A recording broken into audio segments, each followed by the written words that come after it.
ये आकाशवाणी गोरखपुर है। अब आप विकास राय से क्षेत्रीय समाचार सुनिए। प्रधानमंत्री नरेंद्र मोदी और नेपाल के प्रधानमंत्री शेर बहादुर देउबा के बीच आज नई दिल्ली में प्रतिनिधिमंडल स्तर की वार्ता हुई। बैठक में दोनों नेताओं ने आपसी साझेदारी की प्रगति की समीक्षा की तथा सहयोग का और अधिक विस्तार करने के तौर तरीकों पर विचार विमर्श किया। बैठक के बाद प्रधानमंत्री नरेंद्र मोदी और नेपाल के प्रधानमंत्री शेर बहादुर देउबा ने कई परियोजनाओं का संयुक्त रूप से उद्घाटन किया। उन्होंने बिहार के जयनगर और नेपाल के कुर्था के बीच यात्री रेलगाड़ी को झंडी दिखाकर रवाना किया। उन्होंने संयुक्त रूप से सोलू कॉरिडोर, 132 केवी क्षमता की बिजली पारेषण लाइन और भारत सरकार की ऋण साख के अंतर्गत नेपाल में बनाए गए बिजली उपकेंद्र का भी उद्घाटन किया।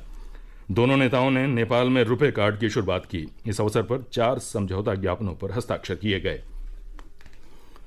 प्रदेश में आज से विशेष संचारी रोग नियंत्रण अभियान शुरू हो गया। मुख्यमंत्री योगी आदित्यनाथ ने सिद्धार्थनगर से इस अभियान का शुभारंभ किया। अपने संबोधन में उन्होंने कहा कि पूर्वांचल दशकों से इंसेफेलाइटिस जैसी गंभीर समस्या का सामना कर रहा था और यहाँ हर वर्ष हजारों बच्चों की मृत्यु इस बीमारी से होती थी।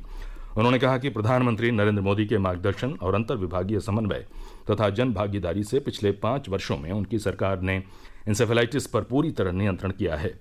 श्री योगी ने कहा कि विशेष संचारी रोग नियंत्रण अभियान के तहत स्वास्थ्य विभाग की टीमें जन जागरूकता अभियान चलाएंगी और लोगों को साफ सफाई और स्वच्छ पेयजल के उपयोग के लिए प्रेरित करेंगे। उन्होंने कहा कि अन्य विभाग भी इस अभियान से जुड़ेंगे। मुख्यमंत्री ने कहा कि सरकार प्रदेश के हर जिले में मेडिकल कॉलेज खोलने के लिए प्रतिबद्ध है। विशेष संचारी रोग नियंत्रण अभियान 30 अप्रैल तक चलेगा। प्रदेश में 15 अप्रैल से घर घर दस्तक अभियान भी चलाया जाएगा। मुख्यमंत्री योगी आदित्यनाथ ने आज इस अभियान का शुभारंभ भी किया। इसके तहत स्वास्थ्य विभाग की टीमें घर घर दौरा कर दिमागी बुखार से बचाव और इसके लक्षणों तथा उपचार के प्रति लोगों को जागरूक करेंगी। गोरखपुर सहित अन्य जनपदों में भी आज से 1 माह तक चलने वाले विशेष संचारी रोग नियंत्रण अभियान की शुरुआत हो गई। गोरखपुर के मुख्य चिकित्सा अधिकारी डॉक्टर आशुतोष कुमार दुबे ने बताया कि स्वास्थ्य विभाग अन्य विभागों के साथ समन्वय स्थापित कर अगले 1 माह तक ये अभियान चलाएगा।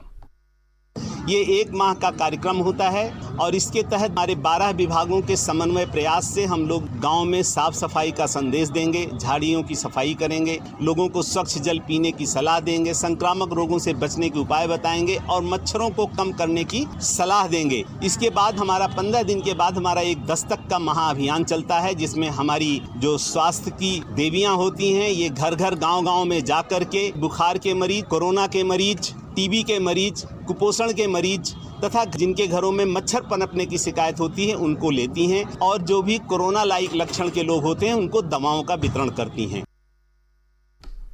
प्रदेश में महिला सशक्तिकरण के विशेष अभियान मिशन शक्ति के तहत एंटी रोमियो अभियान की आज से शुरुआत हो गई। इस अभियान का उद्देश्य महिलाओं के प्रति होने वाले अपराधों पर अंकुश लगाना और उनमें सुरक्षा का भाव पैदा करना है। इसके तहत महिला पुलिसकर्मियों की टीमें स्कूल, कॉलेज और सार्वजनिक स्थलों में मौजूद रहेंगी और असामाजिक तत्वों पर नजर रखेंगी। इसके साथ ही बेटियों और महिलाओं को सशक्त, स्वावलंबी और आत्मनिर्भर बनाने के लिए उन्हें उनके अधिकारों के प्रति जागरूक किया जाएगा। मुख्यमंत्री योगी आदित्यनाथ ने कल अयोध्या दौरे के दौरान अधिकारियों को निर्देश दिया कि अयोध्या के मठ, मंदिरों और धार्मिक स्थलों से व्यावसायिक टैक्स न वसूला जाए। अयोध्या के मेयर ऋषिकेश उपाध्याय ने कहा कि इससे अयोध्या के 8000 मंदिरों को लाभ होगा। उन्होंने कहा कि इस संबंध में जल्द ही सदन में प्रस्ताव रखा जाएगा। दूसरे कार्यकाल में मुख्यमंत्री पद की शपथ लेने के बाद श्री योगी कल पहली बार अयोध्या दौरे पर पहुंचे थे। आज से भारतीय नववर्ष शुरू हो गया है। इसे विक्रम संवत या नव संवत्सर कहते हैं। ये चैत्र शुक्ल प्रतिपदा से शुरू होता है।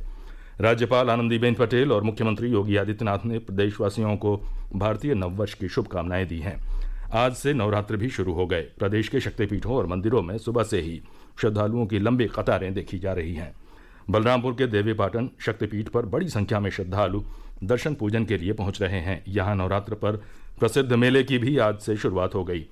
वहीं मिर्जापुर के विंध्यवासिनी धाम में भी श्रद्धालुओं की भारी भीड़ है। रेलवे श्रद्धालुओं की सुविधा के लिए विशेष रेलगाड़ियों का संचालन कर रही है। वहीं परिवहन विभाग ने भी श्रद्धालुओं के आवागमन के लिए अतिरिक्त बसों की व्यवस्था की है। समाचार समाप्त हुए। नमस्कार।